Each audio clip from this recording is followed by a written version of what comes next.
Hey, Russ. Where are we? We are outside and with a very special guest. Hi, Grandma. Hey, Rasa. How you doing? I'm doing so great. Are you doing good, Dad? I am doing well. I think I know this woman. Your grandmother is my... She's your mom. It's all happening so fast. Yeah, well, you guys ready to know everything? Yeah. Absolutely. Okay, let's do it.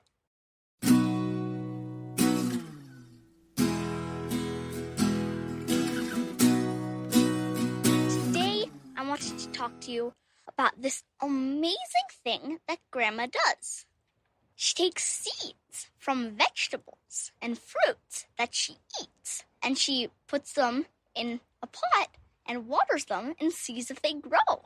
I have noticed this. It is one of my favorite things about my mom. It's so cool. We'll be having a sandwich with avocado in it, and meanwhile, the seed will have been plopped into a jar of water, and then a week or two later, the sandwich will be long gone. I'll think I've forgotten it, and there'll be something sprouting out of it. And that's not the only thing, is it? What do you grow, Grandma? Sometimes I take the little seeds that are inside a green bean and stick them in a pot just to see what's going to happen. Sometimes they grow, sometimes they don't. Sometimes I take seeds that have grown out of a flower I really like the seed head that forms from the end of a poppy, and I wait until next year, and they're all dry and look like nothing's going to happen, and I sprinkle them in the garden, and guess what? They sprout. They do. But I have to tell you, if you plop an avocado seed into a jar of water, it's not going to work. You have to prop it up on toothpicks so that only its bottom part is in the water.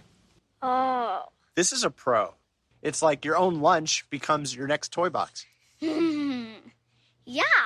And also, I remember one time you told me you took a dried up garlic. Is that right? Oh, this was so much fun. I took a clove of garlic that I bought at the supermarket, and it looked like it was going to be yummy to eat, but definitely well past its growing stage. And I just stuck it in a flower pot with dirt, and I watered it. And in not very long at all, green shoots were coming up, and I could snip them off, and they tasted like garlic.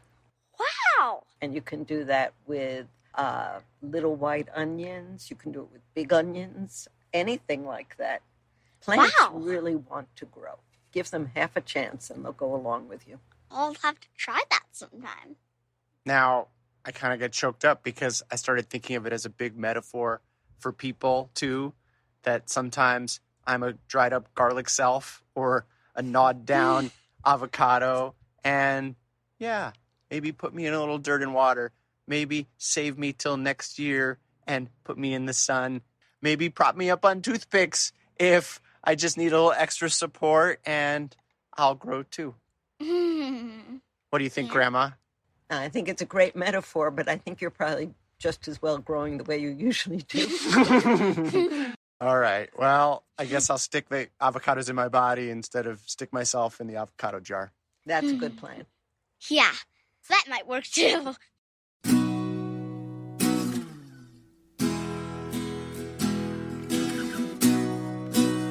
Okay, Grandma, are you ready to read today's poem? I am.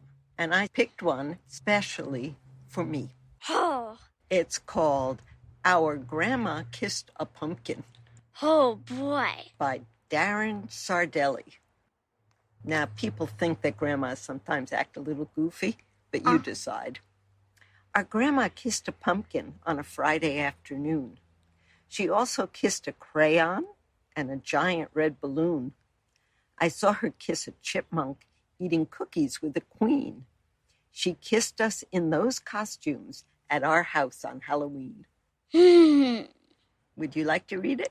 Yes, please. Our Grandma Kissed a Pumpkin by Darren Sardelli. Our grandma kissed a pumpkin on Friday afternoon. She also kissed a crayon and a giant red balloon. I saw her kiss a chipmunk eating cookies with a queen. She kissed us in those costumes at our house on Halloween. I like that poem. It's funny.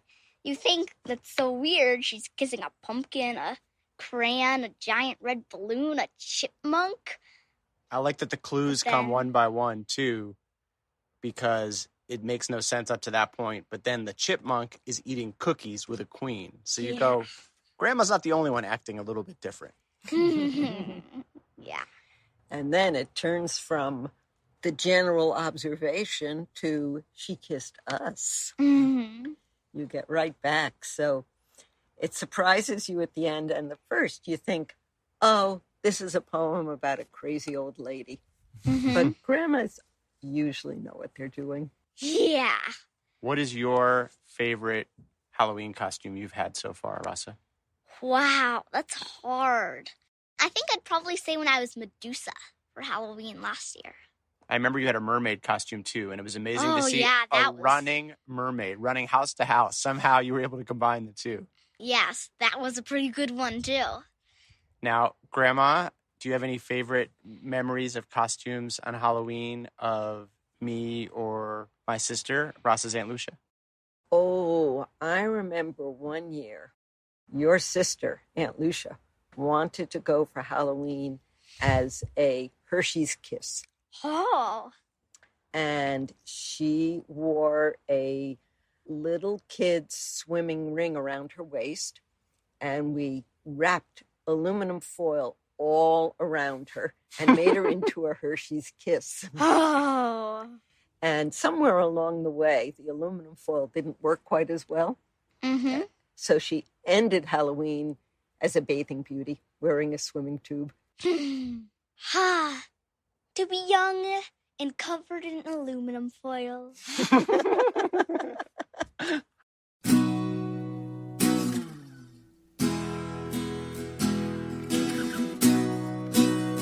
Last segment of the show. Grandma, do you have a vexing question for us? Yes, I do. This is my vexing question.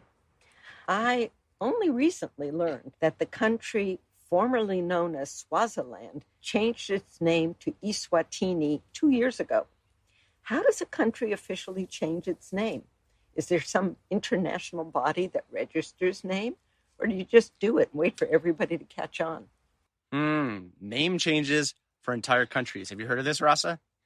Oh, I did hear that Swaziland changed its name to Eswatini, but I have no idea. Well, should we dig into it? Yeah.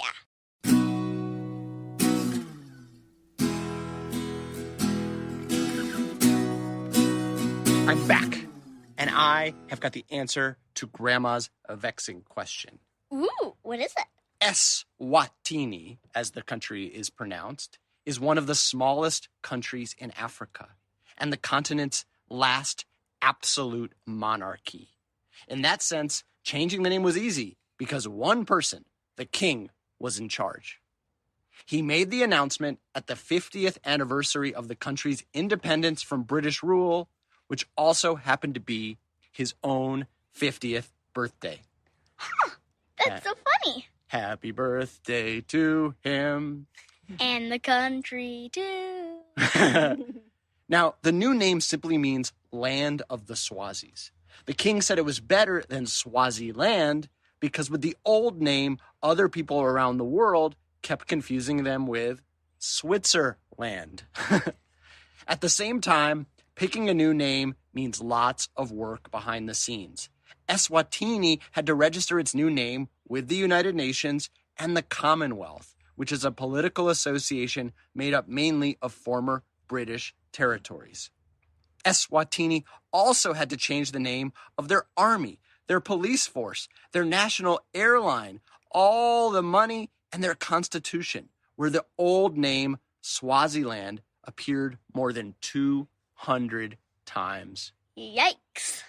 Online, you can already find the new name if you look the country up on Wikipedia or search for it on a map. And other countries have actually changed their names since. It's not even the most recent. In 2019, for example, Macedonia changed its name to North Macedonia. The reason is they wanted to join the European Union, but another member nation, Greece, had been blocking their application because they had their own province called Macedonia. Think of it as a country-sized version of, I called it first. Now, if you could change the name of our country, what would you choose? Wow. I don't know if that's happening anytime soon, but Slime Land. Slime Land? Grandma, you got any choices? Well, that would certainly go for some people I don't like very much, but I think in general that's not the name I would choose. I like the United States of America because it suggests that we all should be working together, whatever our separations. It's the unity I really like. Together, Slime Land. We've got a winner. You Must Know Everything was produced by me, Rasa Smith, and him, Jeremy Smith. And the amazing music was by Furniture. Learn more and submit your own vexing questions at our website, youmustknoweverything.com. Subscribe via Apple Podcasts, Spotify, or however you like to listen. Please rate, review, and share the show. And please tune in next time for everything you need to know.